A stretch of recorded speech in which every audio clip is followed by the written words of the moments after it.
kit for you today again. This is Eduard 148 scale BF 109E3. It's a ProfiPACK edition, which gives you the extras, which is the masks and photo etch products. You get several marking options, which is a nice touch. This is basically the very first, or near enough to the first variant of the 109, like a Mark 1 Spitfire. This is the very first one of 109s. So you get some markings on here, which is based in France, which was part of the Battle of Britain, which is some of them I'll probably end up doing. Kit number 8262. It's been around for a while. You can still get these. These are the marking options. So this one, France, autumn 1940, so that would have been Battle of Britain. This one, winter, that would have been somewhere else. France 1940, would have been Battle of Britain. Germany, that would have been over Germany, so that wouldn't be Battle of Britain. That wouldn't be either. So these two at the end were around at the Battle of Britain time. I have got another 109, which I'll do a kit review on a later date. I bought it just for doing another 109. I didn't buy it for to build it as the kit. I built it just to do decals on top, because as I say, I'll be doing this one and possibly this one, and so obviously I need another. Instead of buying this kit again, I've just bought a cheap one.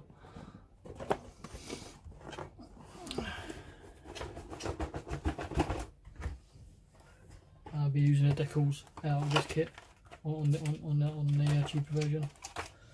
Instructions and decals are inside. You get your clear glass, laser cut decals, one giant bag of parts. One of them's come out of the bag, so be careful. Check your bags, don't throw them away, you end up with parts loose. You get your what are these? PE, sorry, instrument panels and seat belts, which is a nice touch. And you get some grills and pedals and stuff like that, which is the copper or brassy coloured one, which you want to put down and paint on top, put primer, then paint it. And say laser cut, nothing to say about these. These are typical masks.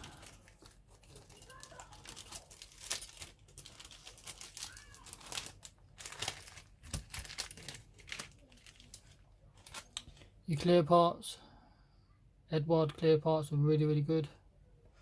One of the pieces has come off, which is the main canopy piece. Oops.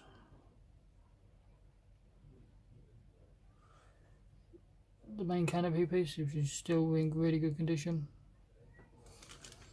I believe this kit is one of their earlier versions that they made. I'll say it's been around for a while. You can still get them. Gonna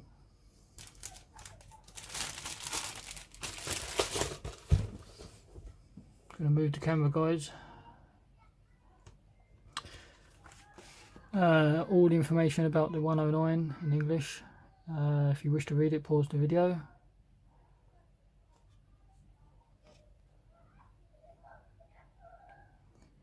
And the same again in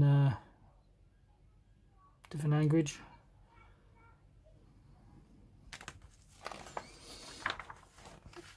First page, all your sprues and what you get in the kit. Down the bottom, guns definition, which is your guns paint colour callouts, RMLs and stuff. If you've got other paint manufacturers, you're going to have to match them up. Typical of World War II filers is usual. Start with the cockpit and detail and seat, rod, flight stick, PE seatbelts going in, and all the detail parts.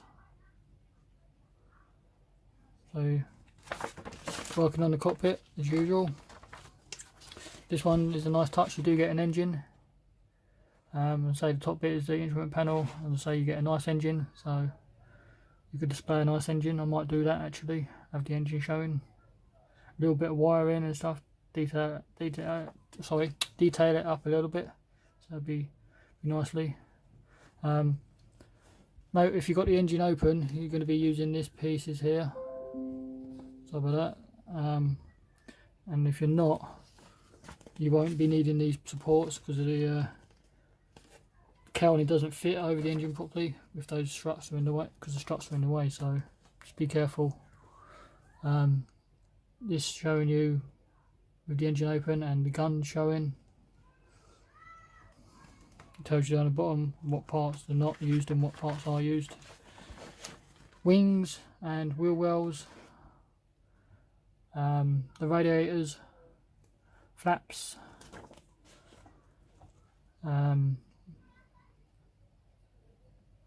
what parts are they? Exhaust, ailerons and upper rudder or stabilizers.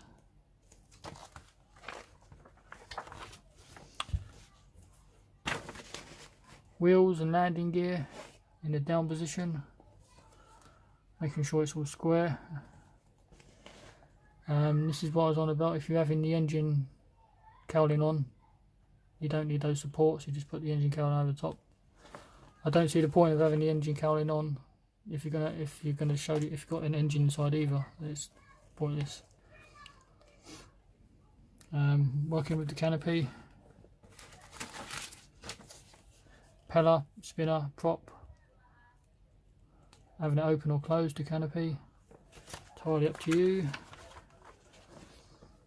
Like I said, if you're having the cowling on, then they say and pop the engine in, but if you're going to have the cowling on, I don't see the point of the engine being in there because you're not going to see it. But I say it's entirely up to you again.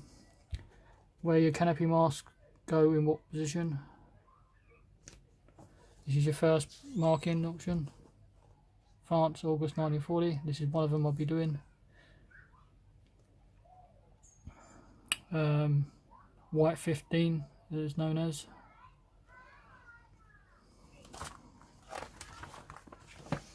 This one again, France, autumn 1940, which is probably around at the time of Battle of Britain.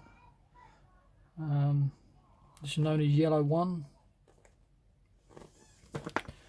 This one is in Germany, 1940.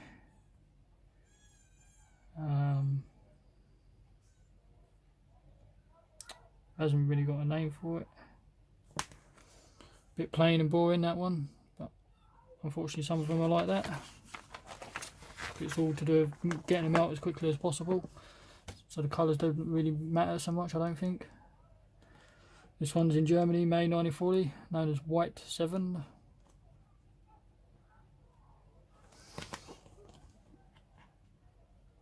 And this one is, I can't say that word, I don't know what that is. Up top there, it's a winter 1939 to 1940. That's a pretty cool one. I like the skeleton hand.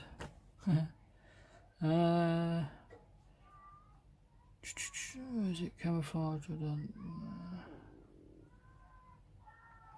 Defended with Germany against the first roll by the RAF.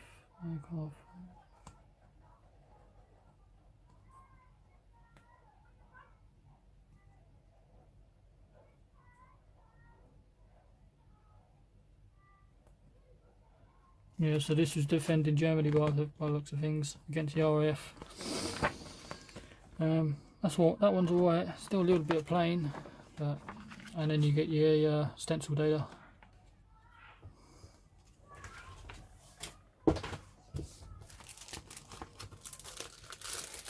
You get your decals.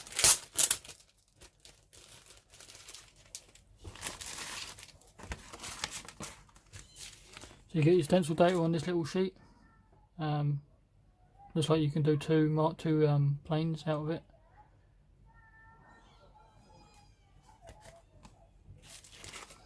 And this is all your main stencils with all the crosses. As I say, you've got the 5 or 6 different options on there, so you can do all of them. Some countries don't allow swastikas, so you get them split up, and that's how they get around it. But some countries don't care really, it doesn't matter now, so we'll get them. If yours is cut off, that's the reason why. So yeah, these are pretty good. Got a little bit of a marbling effect to them. It's probably where it's just a little bit of age, but I've had decals like that before, and as soon as Microsoft and set's gone down on it, it all clears up and it all goes down nicely. These are printed by Eduard itself. Eduard decals are pretty good.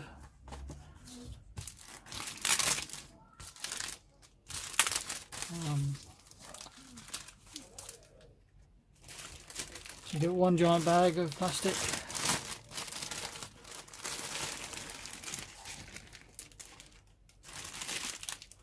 First sprue contains your wings. Typical of Eduard kits, detail is superb as usual. Completely covered in rivets, which I like. You get some of the cheaper kits which don't have these, but they're still good.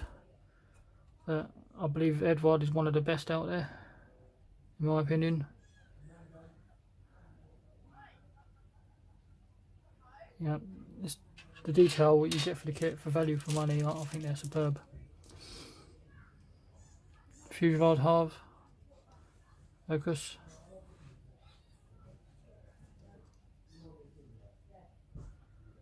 Again, it's got all rivets all over it.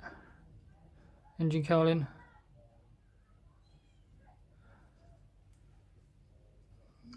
Other fuselage half. Again, it's just completely covered in rivets. Really good. This part you probably won't be needing. It's one of the later versions. It's the cannons. You find with most of Eduard kits, all the sprues are exactly the same, and so all the BF109s are going to be identical. All the sprues are going to be the same, but it's got different parts in there to allow you to make those different variants. Same as the Spitfire, all the sprues are the same, allows you to make the different variants. This is how they get around, by making it cost effective.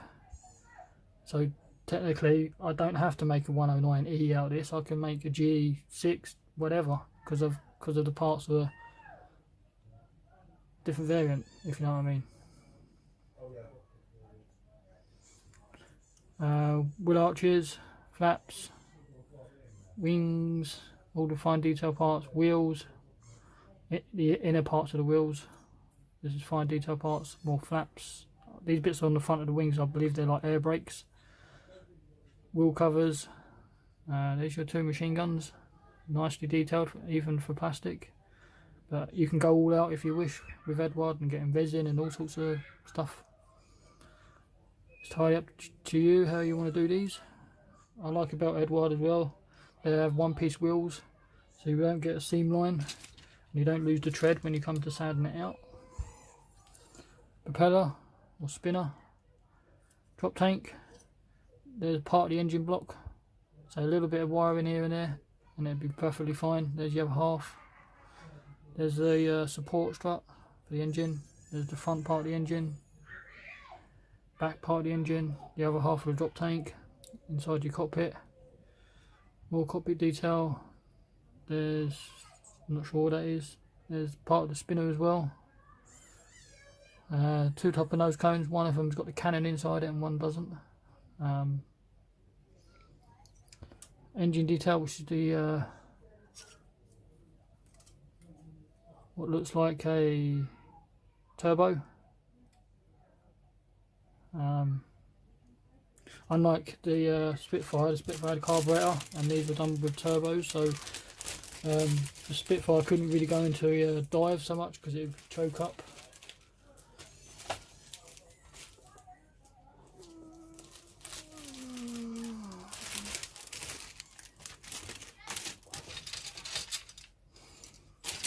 So if it was being chased, they'd flip the aircraft upside down and go into a negative dive, I believe it's called, and the Spitfire couldn't really chase it.